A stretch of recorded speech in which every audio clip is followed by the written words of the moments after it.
Ladies and gentlemen, we would like to start agenda in a minute. Please remind online and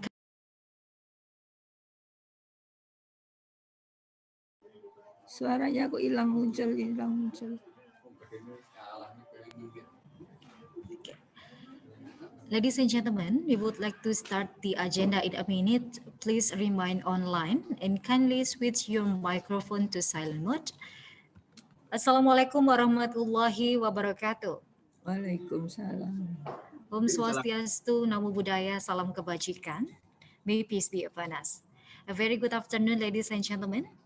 Excellencies, Head of Erlangga Global Engagement Universitas Erlangga, Dr. Iman Harimawan, our distinguished speakers, Dr. Yuni Sari Amalia, Deputy Director of Academic Affairs Universitas Erlangga, Professor Dr. Ahmed Gonib, Manager for Academic Programs, Higher College of Technology, Central Services Abu Dhabi, United Arab Emirates. The moderators, Dr. Fundi Sinar Ekrar Prihartanto, Deputy Head of Medical Education, Research and Staff Development Unit, Faculty of Medicine, Universitas Erlangga. Thank you and welcome to the international webinar on innovation in teaching and learning for professional education in health science related in the time of pandemic. Teaching and learning innovation, providing method for lectures and students, proudly presented by Erlangga Global Engagement Universitas Erlangga. My name is Viro. I have the honor to welcoming everyone in this event. Ladies and gentlemen, this event is a part of Erlangga Global Day. It is a series of anniversary of Universitas Erlangga at the 66 times. So ladies and gentlemen, without any further, I would like to invite the moderator of this session is Dr. Fundi Sinar Ikrar Prihatanto. He is Deputy Head of Medical Education Research and Staff Development Unit, Faculty of Medicine, Universitas Erlangga. Ladies and gentlemen, without any further, I would like to hand over the station to Dr. Fundi. The time is yours.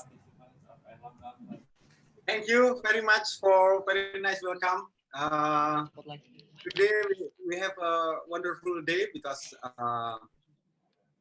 as the Master of Ceremony stated that we will talk about the innovation in teaching and learning for professional education in health science related field, especially in this condition in our world that is changing very much right now due to the pandemic. So first of all, I would like to introduce our distinguished speakers here. I think Bu Yuni has been already smile for us and ready for give some her expertise in this field. And also we have Professor Gonim from UEA that also will share his expertise about this. So the host, please share the screen for the bioscat of Bu Yuni and Professor Gonim. Yeah. You know that Bu Yuni is very famous, especially in UNER. She is now as duty in the Directorate of Academic Affairs, as also her experience also in the education in US for several years, having some scholars, honors and awards that admire myself. So perhaps I don't want to go further to talk more because I think it's better to enjoy Dr. Yuni speaking. So, Dr. Yuni, can you just start your presentation? It will be run around 20 minutes, so we will have some nice discussion with all audience. The audience right now who has been registered is more than hundreds, but it is still around 60 right now. But I'm sure that they will come. And please, for every participant who has been join with us right now, if you have any questions, so you can just click the chat button, and we will discuss in the last part of the session. So please, Bu Yuni, you can start your presentation. Time's yours.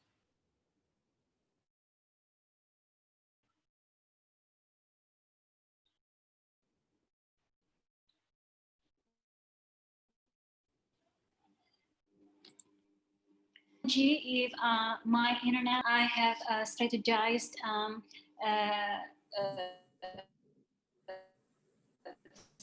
so I will be presenting.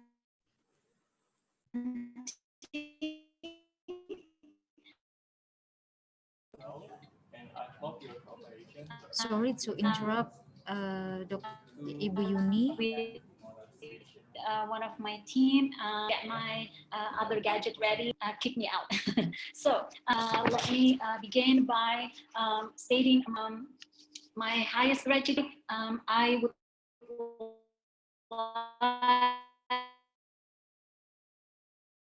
like to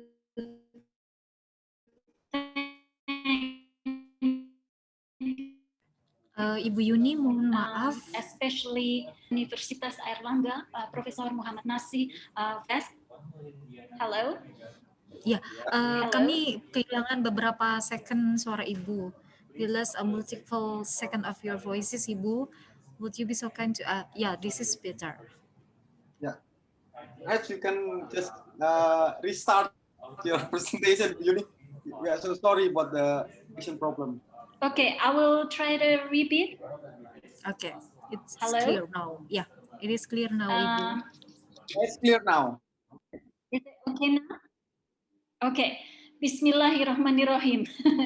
Okay, so I would like to again address my highest thank you to the rector, the president of Universitas Airlangga, Professor Muhammad Nasi, who has been my biggest inspiration and allowing the international movement and also teaching and learning innovation to blossom in Universitas Airlangga.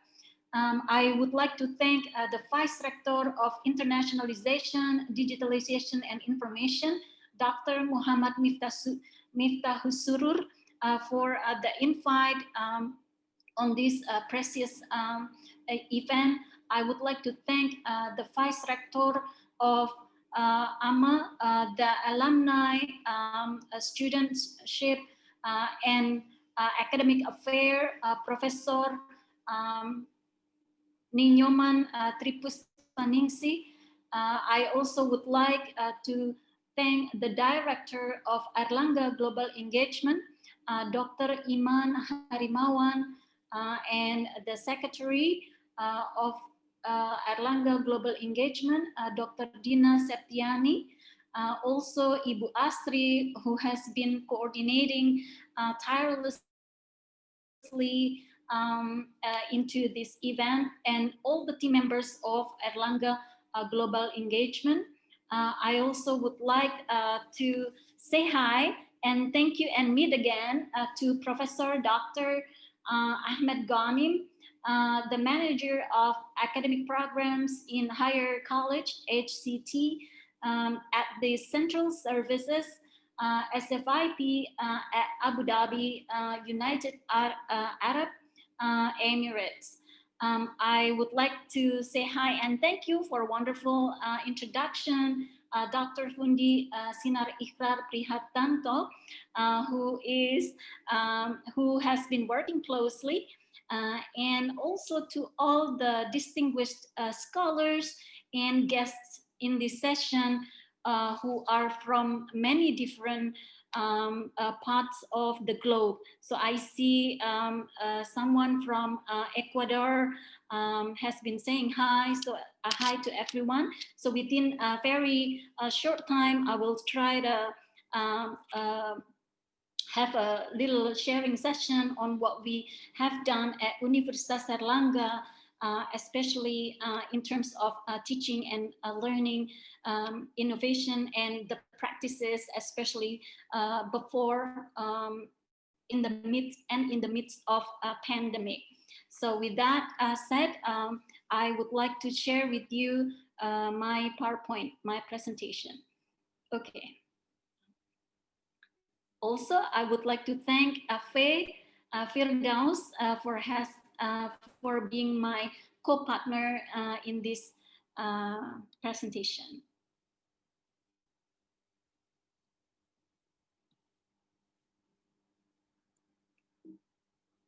All right, so I am actually calling what has been happening in this era of teaching and learning session 360 education. So what does it mean? We will delve into it in a couple of minutes. So 360 education in the time of the pandemic. All right, next slide, please. So I'd like to explain a little bit about how we are moving from prior the pandemic and the midst, and then also preparing for the new norm, what we call it new norm. So we have gone through several phases. First, so I would like to cluster it such as in the beginning of the pandemic, and then what's happening in the transition period where we have to adapt very quickly, and then where we consent as a whole team to implement the first phase of the new norm, and the second phase of the new norm, which will be next semester. In that, we will see the progression and also the dynamic and fluctuation of how we conduct our learning. Okay, next one.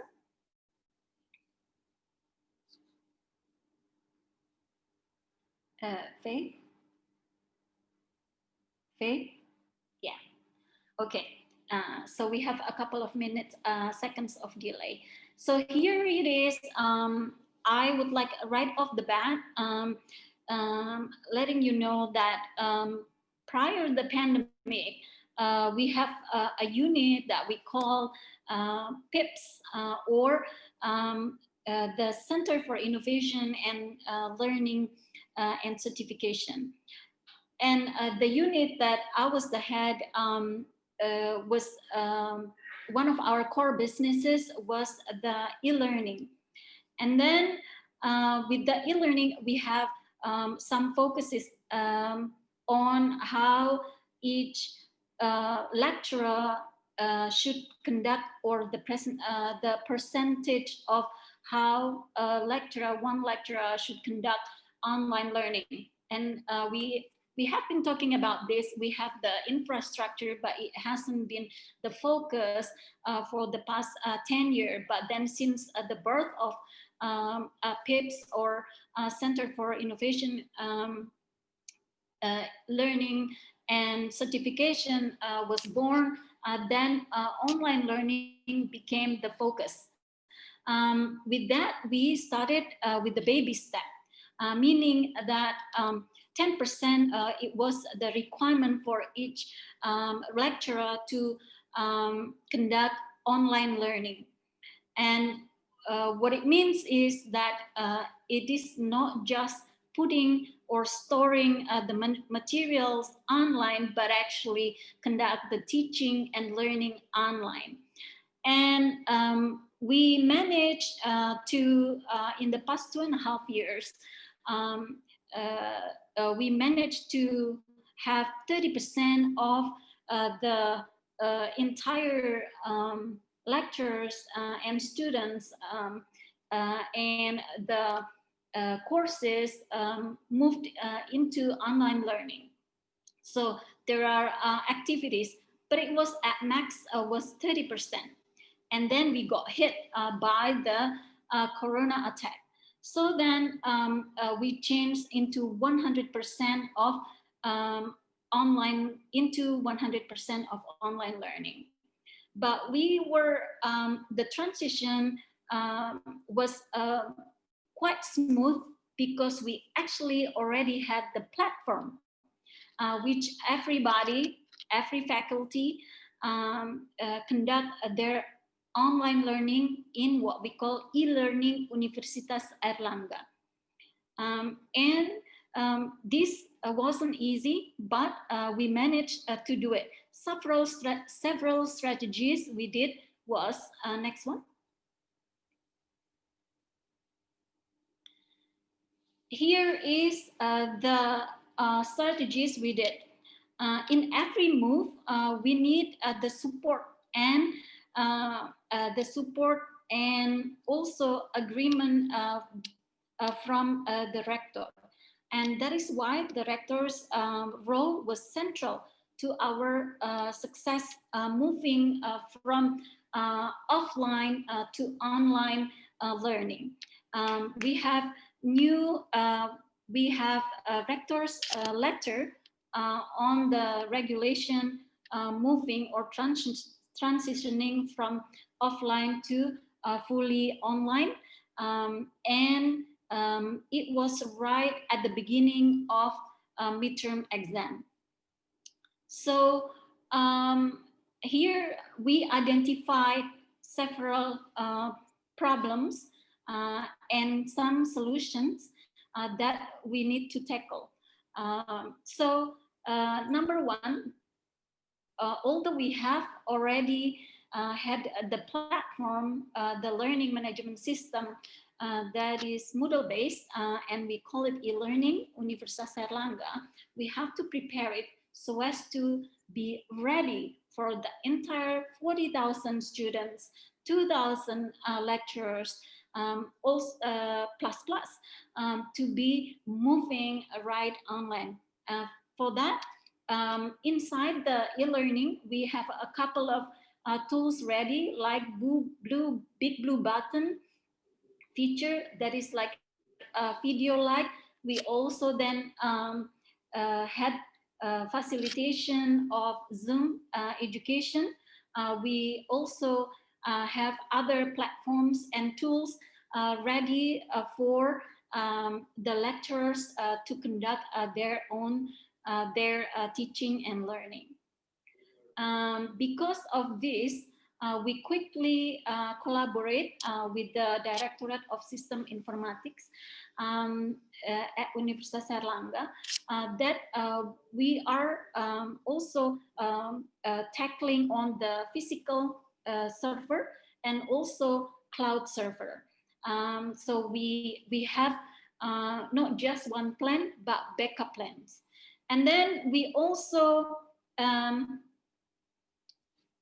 we also have the e-learning, the emergence of e-learning captains, which are hugely central to the moving from offline to the online learning, because we wouldn't have time to actually select or get new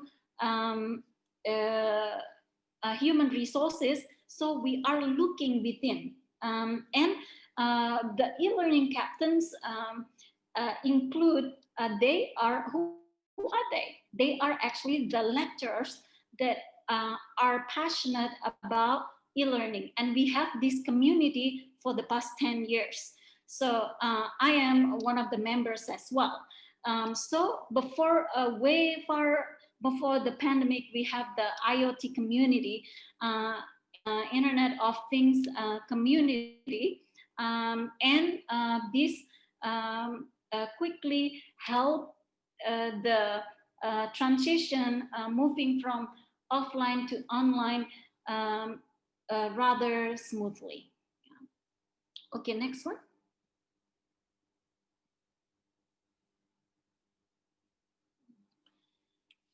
And then we have, as a whole, we have online. How do we adapt into the transition period?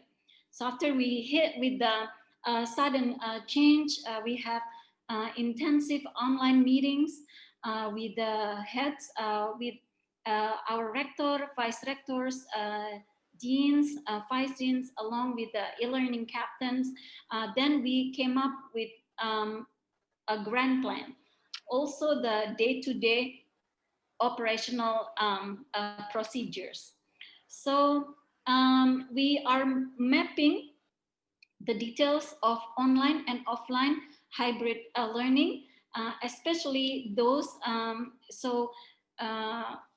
Okay, in one of, I think I have not put this in my PowerPoint, but one of the outputs of the meeting was to identify the triage. So the medical staff, the medical doctors, and also nurses, they are familiar with the triage. So we also have knowledge triage, especially in this pandemic era, which is the must know knowledge, and then need to know, and then should know. So the one, because everybody had to stay physically distant from each other, so only those the must know. So every faculty is actually rethinking about the emergency curricula, which means they are mapping the triage of knowledge. And after that, we had a look at the number, we had a look at the situation where in which study program, which one that are fully online, which one that had to be offline with very strict health protocols. So the conclusion is most of them conducted online, but some were offline only when necessary. This usually includes the assessment and was done through a very super mega strict health protocols in place at Universitas Airlangga. Okay, next one. So this is what's already been through. The majority of learning done online. Students also learn through many different platforms. The main platform is at e-learning Universitas Airlangga, and then we also have the mobile phone. I see one of the questions addressed. What about the internet connection? We actually listen to the input by the students, the external stakeholders, also our internal stakeholders in relations to the e-learning. So we did a mini survey after the 2 weeks of we were running the online learning. And they're saying, we don't want video, we want chat, we want something easy on the bandwidth, so we don't have to pay a lot on the pulsa, on the data plan. How do we do it? So it was born, so Alma was born, Airlangga e-learning mobile application that is available through also Google Play Store. And then we also have the development of MOOCs. I also wrote a book with my co-author, Faye, on the MOOC book, what is MOOC and so on, a way ahead before the pandemic. I think it was issued 2019, 2018. So then we also have data-driven improvements that so that we can evaluate and monitor the assessment, how we're doing, and also to help the lecturers to give them input on their learning. So it is also provided real time in the dashboard, in our dashboard. We also have the finishing production of virtual reality in anatomy studies, which Dr. Fundi is also involved. So these are the things that we have done at Universitas Airlangga to prepare for the online learning. Okay, next one. So this is a little bit about the interface of the e-learning Universitas Airlangga. So some of the images, we have different faculties. Okay, next one. Here is what the Alma looks like. So a student can just chat. It is also linked to the calendar, academic calendar. It's got also reminder inside it, but you cannot access video because that's the purpose. So it needs to be simple, easy on the bandwidth, but student can chat and discuss with another student, with other groups, also with the lecturer. Okay. Next one. Here is Dr. Sakina. This is the look of MOOC at Universitas Airlangga, massive open online courses. We have developed this, and thankfully it is popular enough. So when you Google it at search MOOC Indonesia, it pops up MOOC Unair. Yeah, MOOC Universitas Airlangga. Okay, next one. Here is the example of usage, whether it is LMS Unair or non-LMS Unair. We have some of the data recorded. We collect as much data as possible so that to inform us on the current learning and also as a source for our improvement in the future. And then this is after the pandemic began, so everything just after, 2 weeks after, but now it's moving to completely 100%. So this is just the example from the dentist faculty. Okay, next one. Okay, so what is e-learning Universitas Airlangga? I'd like you to have a look at the video for a minute, if it's okay. Thank you so much.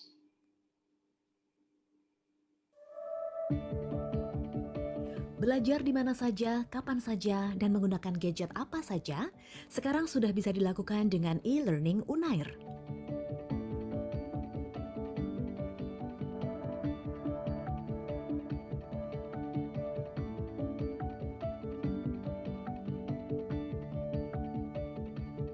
Dengan fitur single sign-on, seluruh platform e-learning Unair bisa diakses hanya dengan satu username. Dan kuliah online jarak jauh bisa dilakukan tanpa hambatan apapun.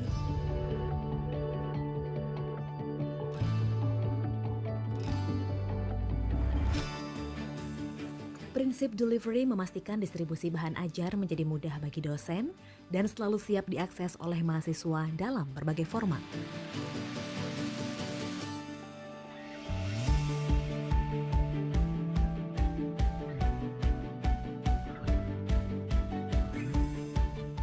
Dan berbagai macam fitur interaksi yang tersedia di e-learning Unair memastikan kelas online jarak jauh berjalan secara optimal.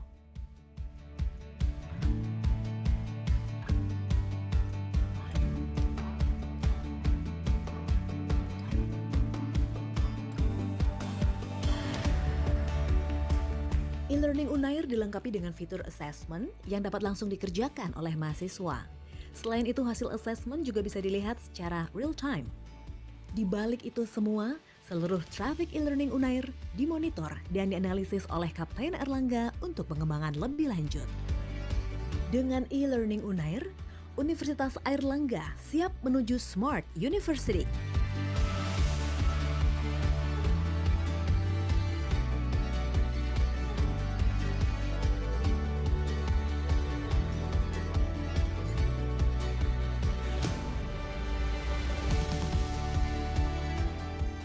benar-benar memiliki kemudahan, yaitu dapat diakses menggunakan website dan juga aplikasi Alma yang dapat diunduh di Play Store. Serta e-learning UNER juga didukung dengan layanan bebas kuota. Erlangga University has advanced e-learning on air. In this advanced platform, lecturers can prepare their lectures, interactions, and evaluations and provide students.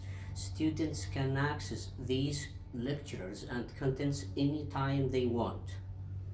Dengan adanya e-learning UNER, Alma, dan MOOC, Universitas Airlangga siap menjadi Smart University. See you! Dengan e-learning UNER, Merdeka Mengajar menjadi mudah untuk saya. Dan kegiatan saya berinteraksi dengan mahasiswa, meskipun saya seorang dokter, tetap bisa saya laksanakan.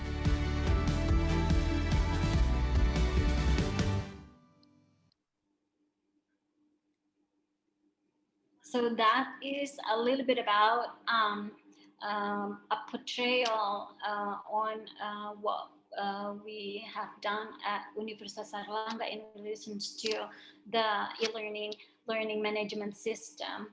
Of course, this is just the beginning. We have far to improve ourselves. This is just the start. Although the e-learning itself has already been there since 2008, but it had not been the focus until 2017. So we have what we have now with the pandemic is a learning experience that we should improve ourselves to the better. And invest a lot in the Internet of Things and making quality education in whatever situation or whatever challenges we are thrown at. So this is very important to think about for us as an educator, also me as an educational parent for my students. Okay, next one. So here is the assessment in the time of pandemic. We have everything goes online on the students' admission, midterm, final terms, and then we are working on the possibility of VR as an assessment medium. Okay, next one. So we have worked on this. Dr. Fundi, with your permission, this is only about 40 seconds. Okay, let's hear the video. Let's watch the video.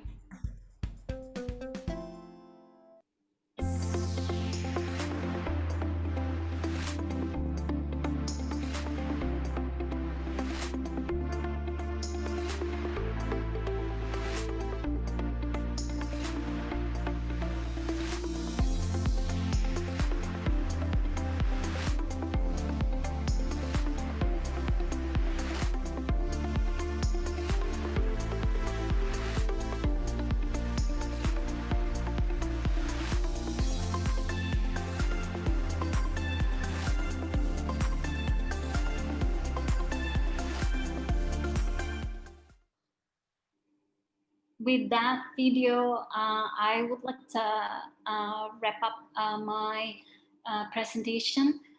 Thank you so much for everybody here, and I would like to hear back what your thoughts are and so on. Thank you so much, Dr. Fundi.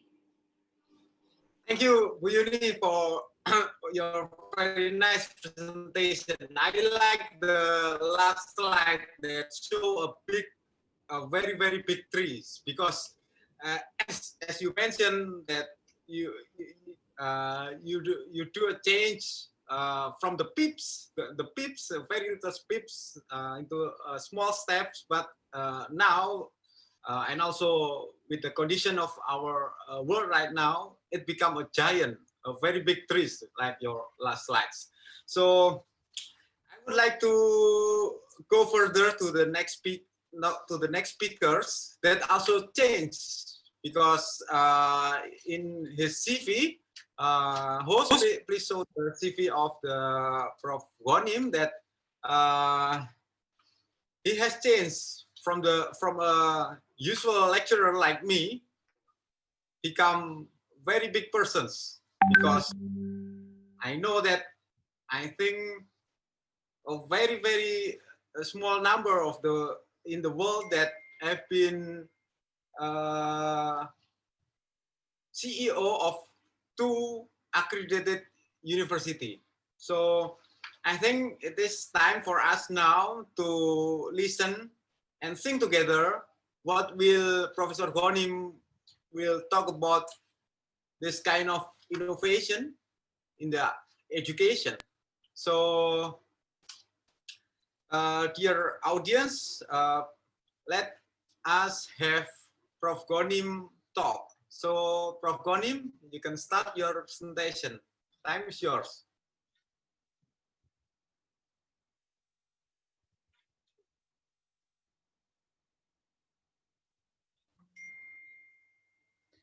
Hello, Dr. Fonde. Assalamu alaikum. Waalaikumsalam warahmatullahi wabarakatuh. Actually, nice to have you here. Thank you so much. It is actually a great honor and pleasure for me to be with you in Erlanga, and I think Erlanga is one of the most reputed universities, and not only in Indonesia but also now in the world, and has a reputation in the world as well. So thank you very much, and it is my pleasure to be with you. I have a very good relation with and partnership with Erlanga a long time back. I met Professor Dr. Muhammad Nasih in UK and London, and the leadership team. I remember these days, and it actually they have a vision to lead the university to the future, and they have depending on future foresight and the preemptiveness to lead the university to be international university, has a very good length. And I need also to congratulate the Erlanga and and the leadership team for the new position in QS rank, which is now in the first 500 universities all over the world in the rank in the QS. So this is a very new news and good news as well. So I congratulate the leadership team of University of Erlanga because of their vision, because they have decided to go for 500 1 year back, and in 1 year they achieved this jump from 700 to 500. So I have the honor to work with them actually. Today I would like also to thank the Erlanga Global Engagement team, and they are a very passionate and active team to organize and to also to actually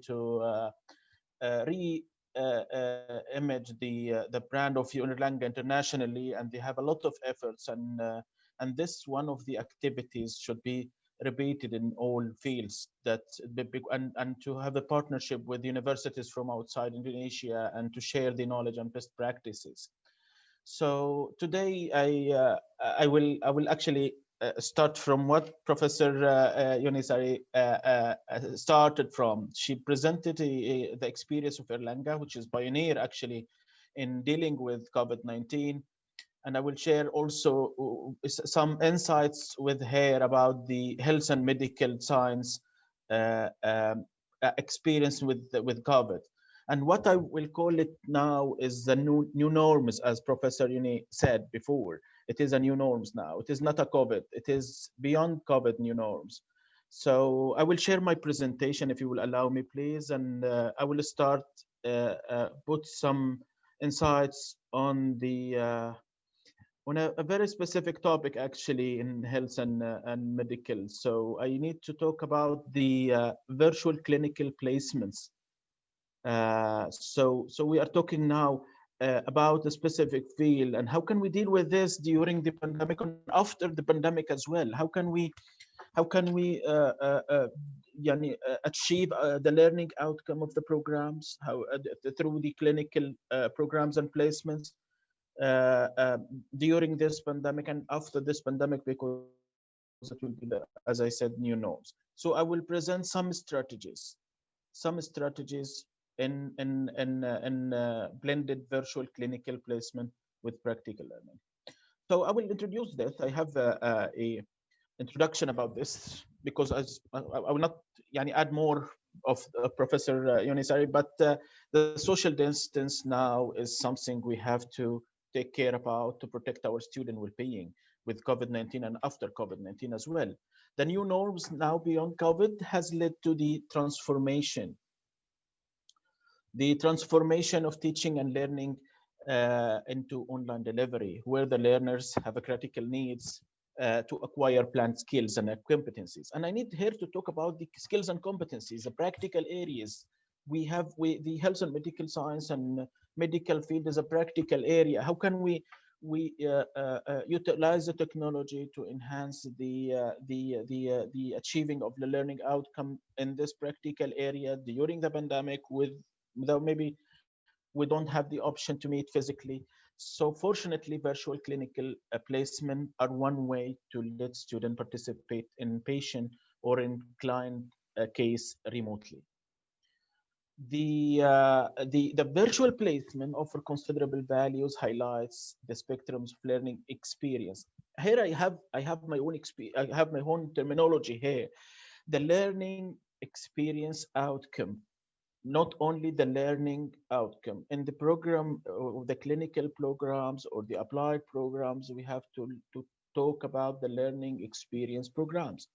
And how can we deliver the competency-based education or the competency-based approaches of the education into online and blended learning? And I call it hybrid now because we are after COVID.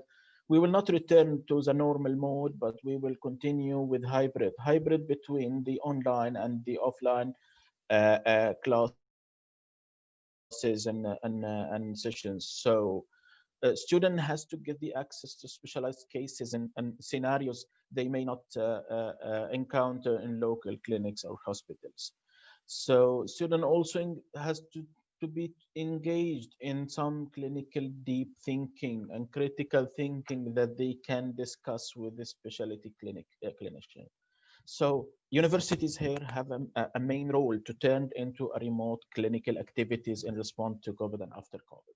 The universities has to use, as the, Professor present to us the experience of Erlanga video platforms to give a student virtual option for participating in patient interaction, including online exams, checkups for patient. They also rely on case studies, podcast, role play scenarios, further navigate barriers to in-person clinic learning. So we have to adopt the technology, to adopt the way of the e-learning to fit the health and medical science practices. So we are talking about patient now. How can we communicate with patient and we are not able to go for the hospital physically because of the barriers now of the pandemic? And how can we communicate? This is what we call it sometimes telehealth or a video communication with to contact with patient. I will talk here about cloud-based lab and how can we enhance this cloud-based labs enhance online technology programs or enhance the delivery of our learning experience outcome of the clinical programs. The university studies studied the active learning experience that cloud-based lab provide to online students. Study examined as well the benefit of partnering with an online lab provider. This is a new strategy now in the world, and we cannot depend only on the equipments or the facilities provided by the student, especially in this short time of notice to prepare everything and to transfer into the online mode. So it comes that we have to have our partnership internationally, not only locally and internationally, to have our online lab providers. So we have to understand this concept and to try to search about the purpose fit lab providers provide online activities, and we will have agreement and partnership with them. Types of solutions available This is one of them. The future that provide an optimal online lab experience. This analysis over ideas for how universities can integrate cloud-based lab into a digital classrooms. The virtual clinical placement, the opportunities for higher education. This is what we need to highlight here in this slide. And the universities are innovating new ways now for students to access learning experience. I emphasize here again on the learning experience. I'm here in the practical field, so that we need to facilitate that. So for instance, telehealth, as I say, as a safe way for the student to engage with patient while supervised by clinicals. The forming placement agreement with large health organization. This is another support has to be done now for the student to have the clinical placement opportunities. So we have to have agreements with large health organization with multi location facilities, and to offer the student a nearby facilities also to have it. Also we need universities to open a new possibilities for the student to have a placement virtually, and this is also now a trend. Now we cannot deliver classes virtually, and also we have to think about that. How can we offer the placements virtually through our partners, through our virtual clinical labs and opportunities we are providing the student with to have this learning opportunities, I will call it. The strategies, implication, and action plans for virtual placement, for virtual clinical placement. Here I will talk about maybe one of the universities are talking how can they transform. So they have experience near to the Erlang experience, but they are focusing on how to transform, especially in health and medical science. So university have to fulfill their commitment to help student complete placement and practical activities. Universities need to demonstrate their plans for achieving positive learning experience outcome while helping students to meet placement safely and enhancing the student success. I have here two strategies I will propose for you. Maybe you can get benefits or can get new ideas from these two strategies. But I will highlight first few seconds of the this video to highlight an experience for that. So we use our video conferencing software, and we have their clinical instructors be avatars and also listening in to guide some of their thoughts. What do I want to clean off the port with before I connect it? And they're able to be at the bedside. So you'll want to lower the bag once you hook it up to the port, lower it so that it back primes. It's definitely given them a different way of thinking about how to use the resources that we have, like nurses do. We have to learn how to be pretty resilient and robust with what we're given and make the best out of the situation. So they get that first-hand experience early on before they're ever even licensed. Sorry, this is a new experience, as you said, but we have to think it now as this is our new life. So we have to transform the new experience to a plans for future plan, a development plans for our facilities, a development plans for our technology enablers. And I have to highlight here three catalysts for this change or transformation. The preemptiveness, or to be proactive, to expect what is beyond COVID and to prepare for this future, not to wait for this to be reaction, to react for. The agility, we have to be more agile to respond to any change when we are now.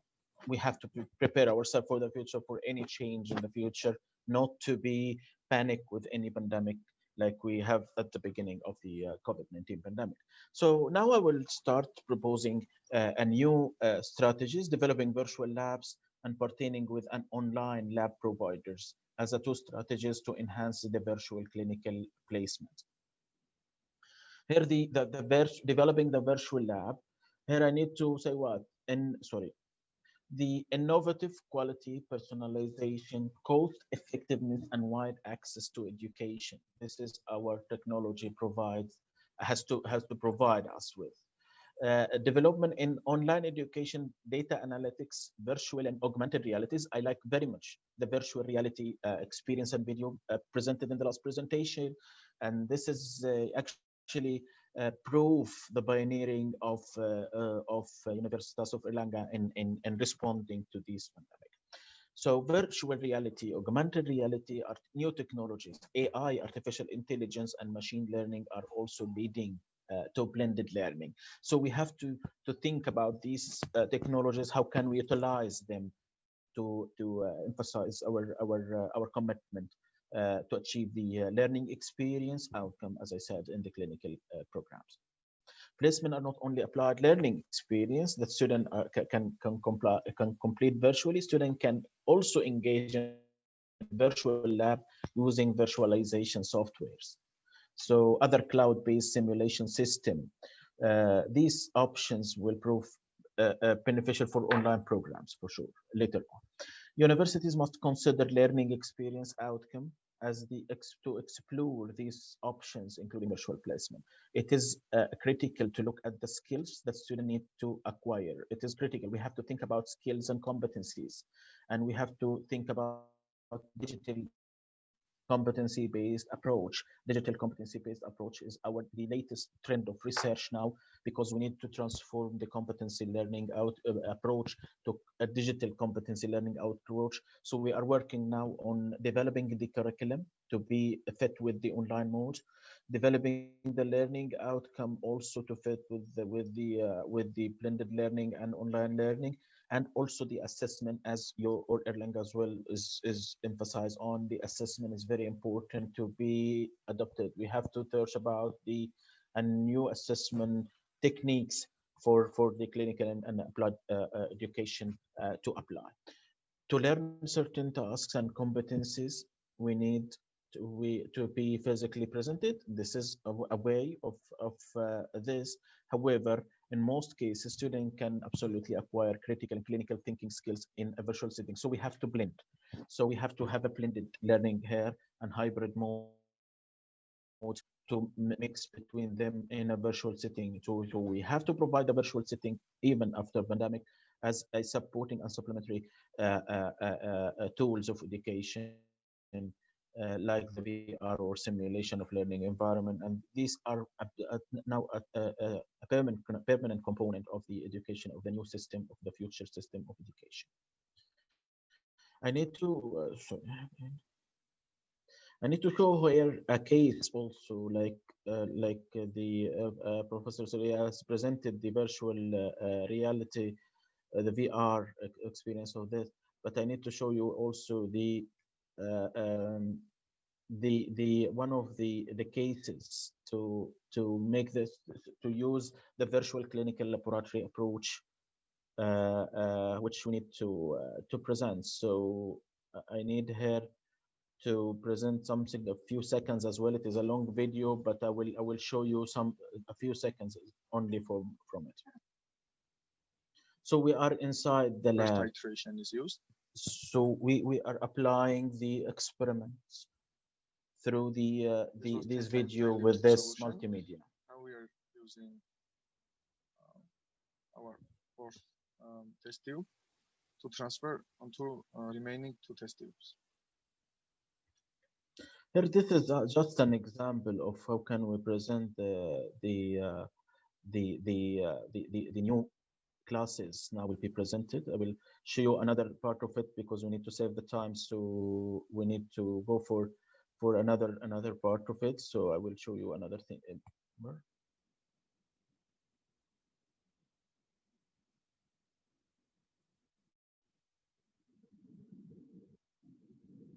So we are now thinking, how can we embed the technology and utilize the technology?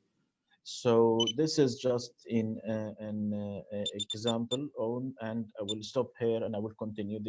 We need to conclude here that the virtual clinical laboratory approach is an effective non-lecture based method of teaching medical students and emphasize on their application in the clinical settings.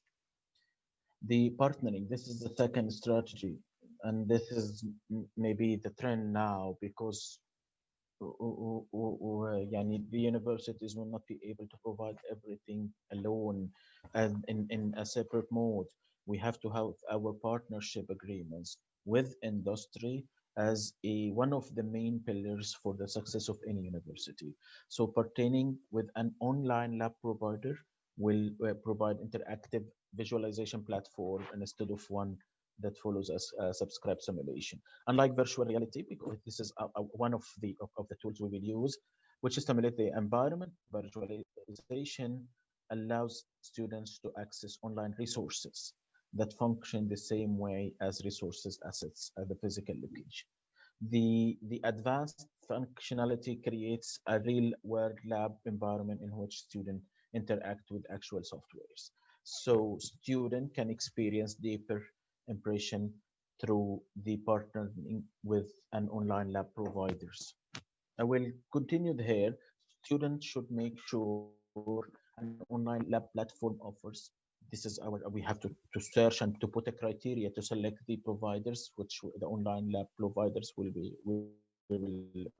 pertaining with. So seamless access via a web browser, highly responsive performance, comprehensive pricing that include and or explain software licensing, a dashboard and reporting options for tracking student progress, multiple ways of interactions to interact with the student during the assignments, a straightforward process for creating experiments, the ability to create custom lab assignments and port them. These are our criteria. Our criteria, we have to search about the providers and to agree with them about these criteria to provide these options for the students. I will also need to highlight a clinical program have to specify their needs. So we have to have a specific needs before pertaining with any lab provider. The university evaluates online lab solutions or facilities or what if this is fit our requirement or not through or through the comparing the facilities with course content, how an online lab will contribute to learning outcome, the best way to integrate a lab into course, whether a vendor platform is compatible with this with the university current technology or not, if faculty and support staff have the bandwidth to oversee the platform. And these are criteria we have to check. Universities, in conclusion, have to develop guideline as a roadmap to find ideal online lab provider for their programs. The conclusion here of the whole, I give just an example because the time is limited and I need to stick with the time. I need to give here a conclusion after I give some strategies or example how can we support the clinical virtual placement labs. Universities have to numerous opportunities to tailor clinical placement around changing the needs. By pertaining medical programs, pertaining or partnership medical programs can benefit from a network of preceptors and site supervisors. Innovative approaches of teaching and learning and the utilization of the latest technology enablers, which will streamline the placement process. Rapid acceleration of the virtual labs and virtual work integrated learning, accelerate applied research collaboration. So applied research is a main pillar of our universities, and we have to use applied research collaboration internationally. And I think we have experience with Erlang before to put some guidelines. How can we cooperate with the international universities in different areas in student engagement in applied research? It was maybe the main target of the collaboration to have applied research collaboration, and this is only one of pillars, but the most important pillar. What I need to say at the end of this is by planning in advance, higher education institution can successfully overcome any challenge of the post-COVID era. So by planning in advance, so we have to be preemptiveness and we have to expect and put scenarios and plan for different scenarios to be ready for the future challenges and not to be react for them. I will give you our case here at HCT, which will be we are talking about the future, so the preemptiveness. So I'm talking here about open education, and this is a wide idea of not only focusing on health, but all the areas of specification or programs and colleges in the university. We are talking now about over education, which will include or يعني, a comprehensive approach. We are talking holistically about education personalized to student needs, establishing mobile learning, establishing e-portfolio and micro-credential and digital badges. This is very important because now we need to provide the employers with credentials, not only certificates, not only courses or grades. This is not doesn't make sense now for the employers in the new industry or force industry. We are talking about credentials, micro credential of competencies and skills acquired. So we will give now a badge not for course but for skill and competency. The badge for this will highlight if it is a strengths or weaknesses.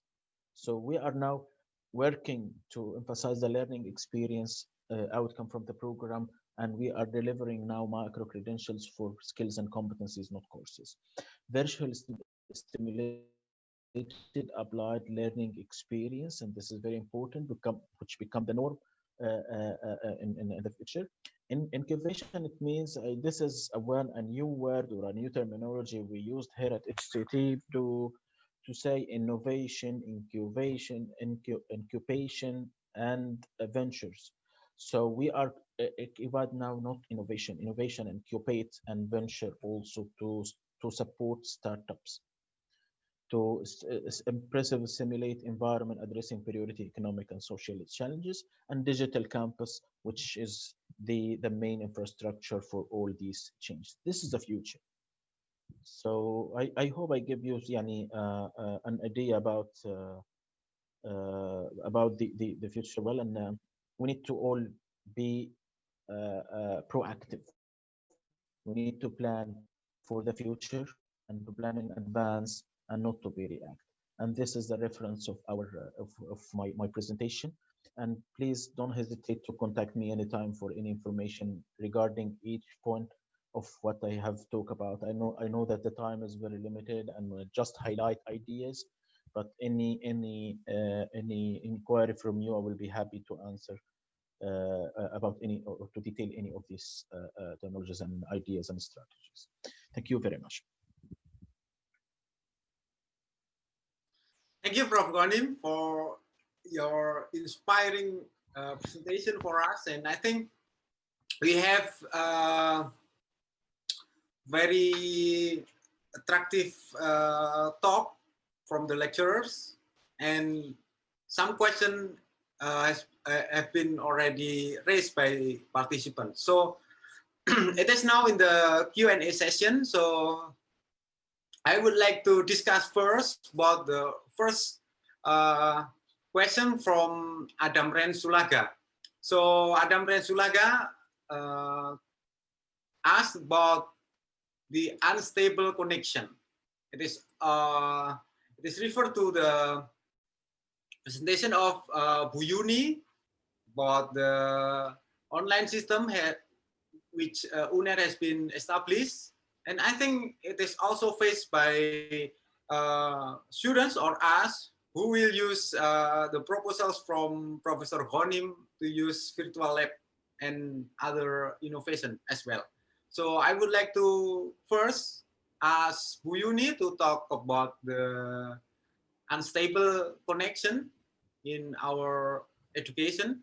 And then also I would like to ask Prof. Ghanim to have some statement about this. So Bu Yuni, please, you can discuss the first question. Thank you. Yeah. Dr. Fundi, these are great questions by the audience.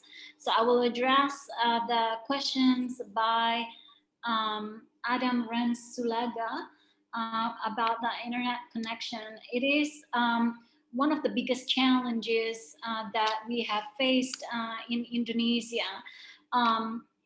Coming back from the United States, where internet is part of your life, you rent an apartment with the internet free included in your apartment.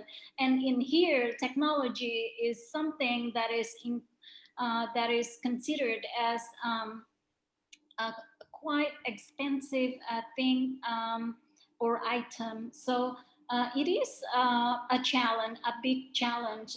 So one of the solutions that we have to come up with different strategies. So for instance, like today, to actually be able to present well, I have to separate between me dealing with the presentation, and one of my teams actually was helping with the presentation to divide the bandwidth so it's so we come up more stable way. But one of the biggest thing on the internet connection is also the data plan. What does that mean? The data plan. We have a financial issue like Universitas Airlangga is privately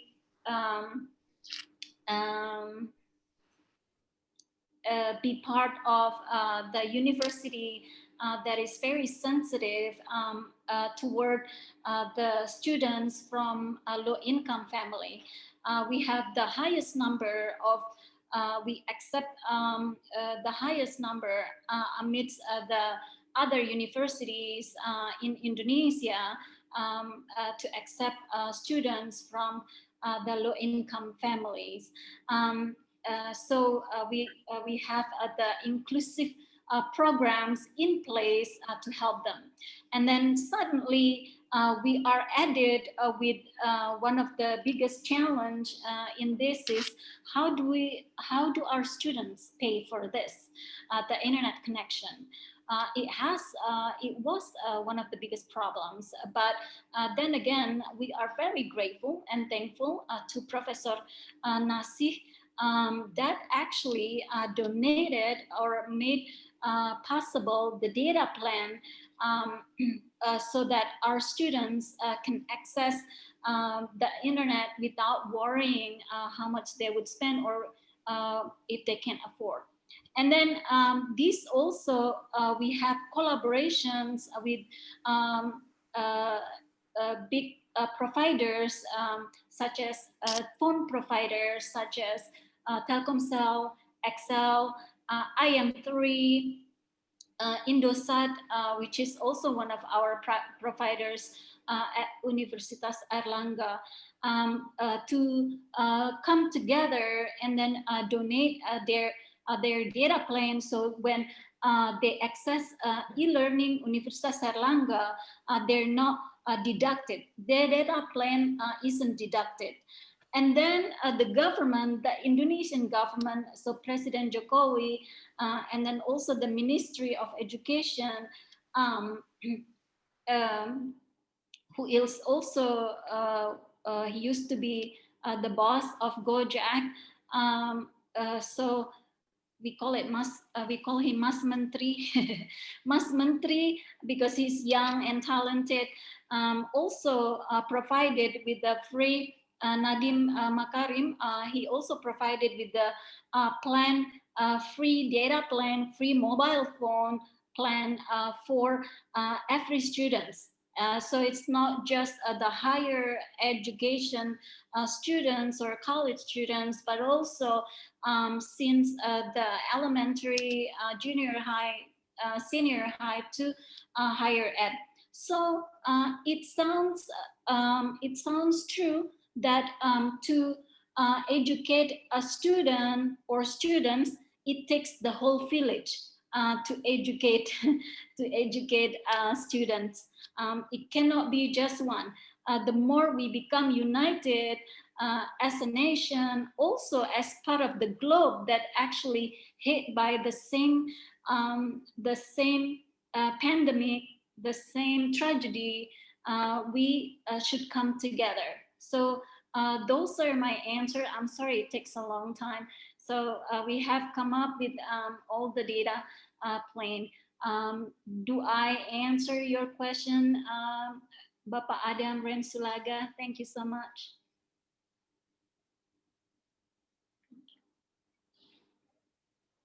I think he is satisfied, Bu Yuni, and thank you for your very clear explanation.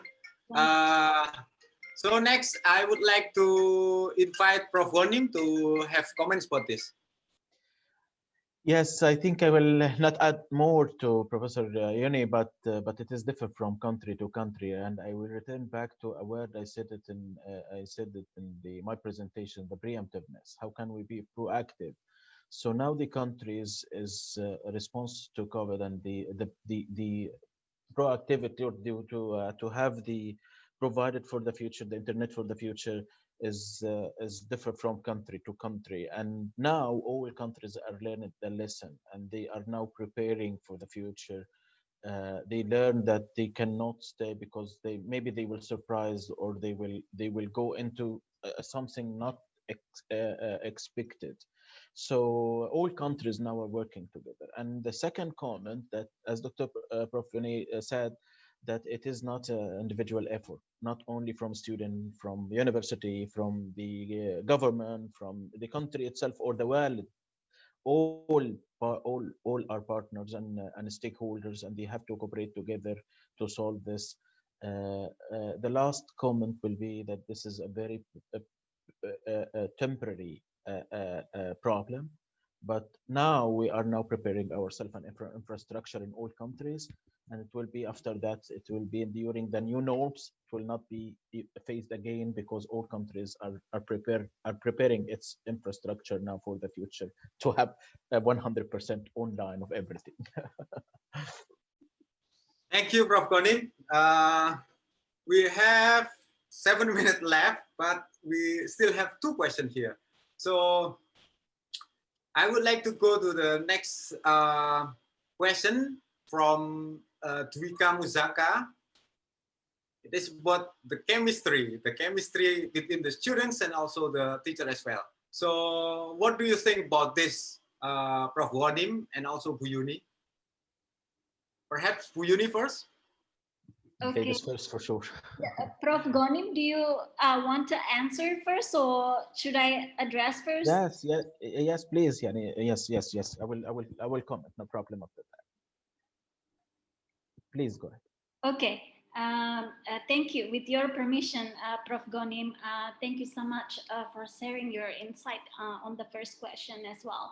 So I do realize that interaction is one of the lacking elements when we do things online, because I have researched on massive open online courses.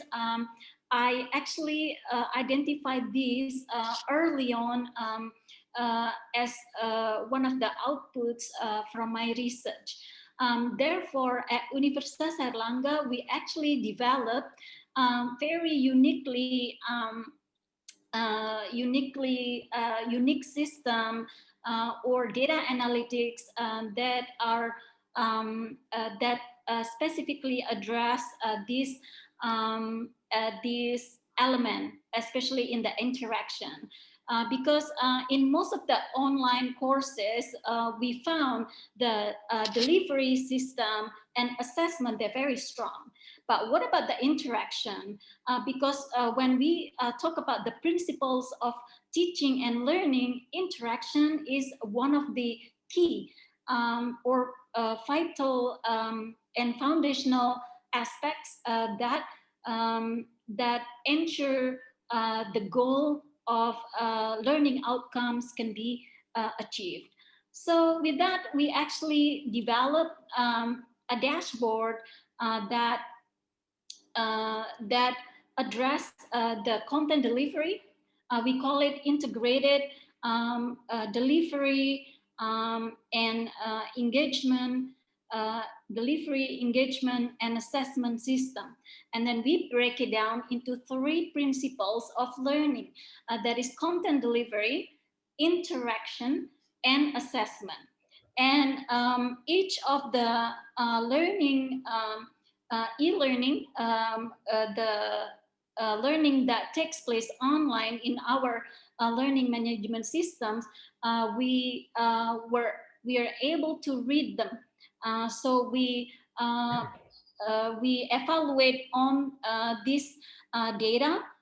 So we are able to have this data so that we can improve ourselves, and we can also inform the lecturer on how they're doing on the content delivery, interaction, and assessment. So we have this already in place so that to ensure the quality of the teaching takes place, although this is again still very baby step, which means we need to increase a lot more on the pedagogic skills of the lecturers, the students, and we cannot generalize. So we want to keep improving ourselves. As you and your organization represent, it is also my aim to always evaluate ourselves and improve ourselves, especially so as to we can provide quality education for all. Thank you. Thank you so much. And I will add here, if you will allow me, that we need to emphasize now on the next step or next stage. So we have to provide now a professional development, a tailored professional development programs for the faculty member, how they can use the online facilities, how they can deliver, and also how they have interact with the student, engage the student during the this. And the assessment is need a lot of development here. The story, this is a long story. How can we assess fairly and integrately the students through the online mode? So I will say that the key word now is the development of the staff, of the faculty members for these new technologies. Very important, because at the end they are interact with the student directly, not the university.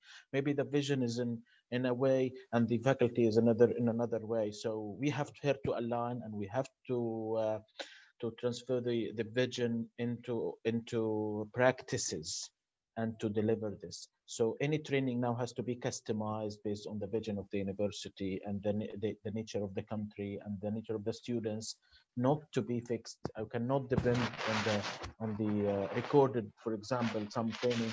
It is designed before the pandemic, not specifically for the university, as per its need and its students' need as well.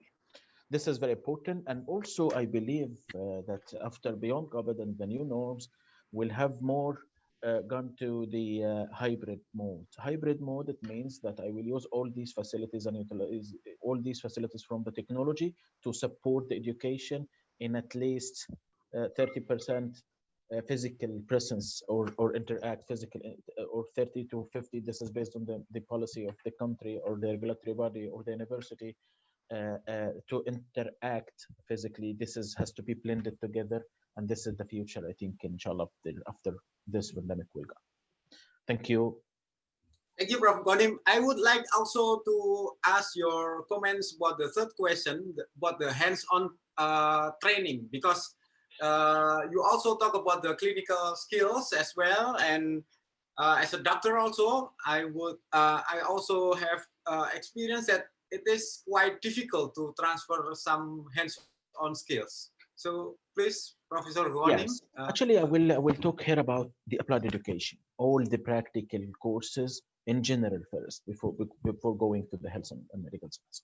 So I will talk about the skills and competencies. The first step, we have to identify the skills and competencies should be acquired by the student during the study.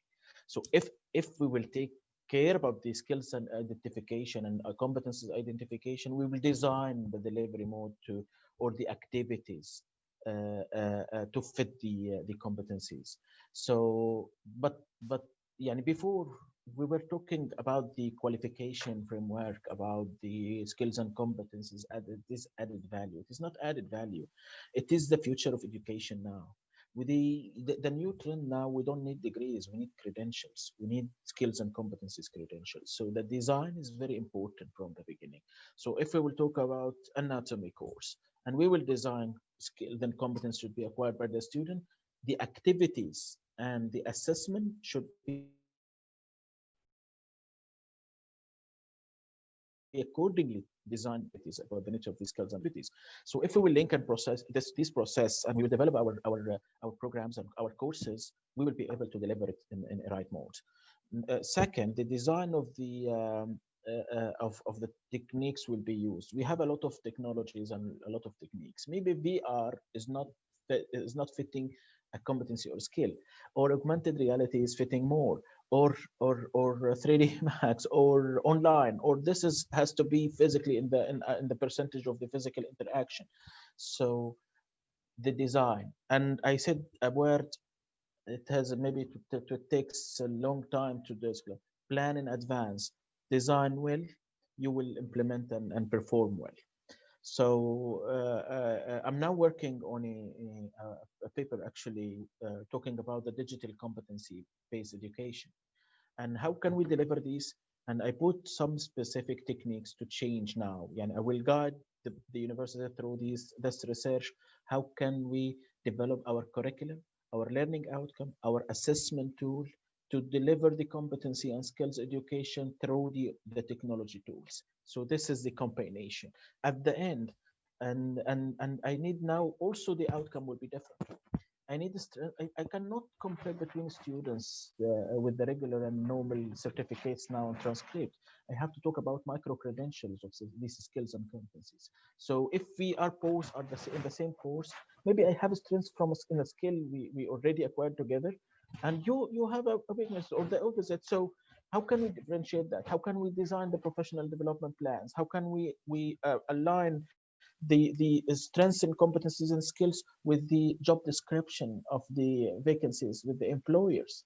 So this partnership with the employer, if we will provide him with the competency mode, he will come to design with us. He will partner with us to design the skills and competencies required by the latest technology by the force industry. So it is a holistic approach, and we have to work on it as a system, not as a part, a separate part. Thank you so much. Thank you, Prof. Gonim. I think so many things we have to improve. So, Bu Yuni, do you have one sentence response about this? Because we are running out of the time right now.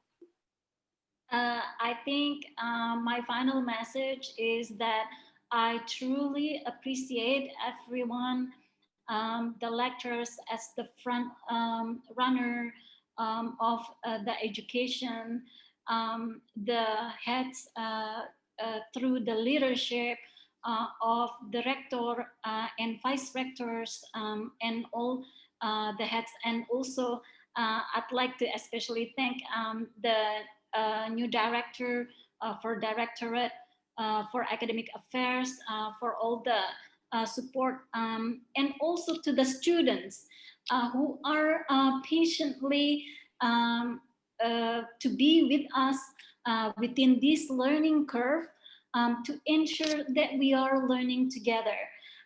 We are part of students' life these days, not just academically, but also non-academically. Their personal life, the boundaries and borders between academic and non-academic has intersects. With that, our roles as lecturers, as a teacher, also elevates. With that said, I truly appreciate our students who are strong, brave, also not giving up during these tough times, dealing with family. A lot of them are victims of COVID-19. So you are all the stars of our education, of our learning. For that, I really, really thank you.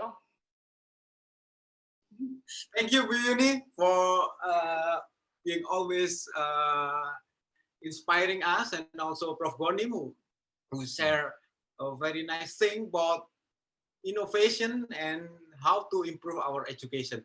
I think the session have give us so many insight to improve our education for our students and also our society. So thank you for the attention from every participants here, and I hope that we have the next meeting again in other occasion. So I end this meeting and hand over this meeting to the Master of Ceremony. Assalamualaikum warahmatullahi wabarakatuh. Waalaikumsalam warahmatullahi wabarakatuh. Thank you so much, Dr. Fundi, for the fruitful discussion. So, ladies and gentlemen, before we officially closing this event, shall we take a group photo together as the photograph of this event? We will have a couple of times. Please kindly my colleague in here, Miss Duriati and also Mr. Torik.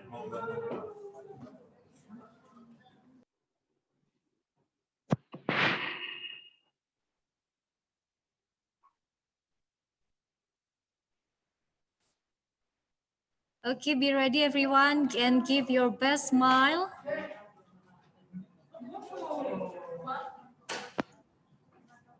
In 1, 2, 3, smile.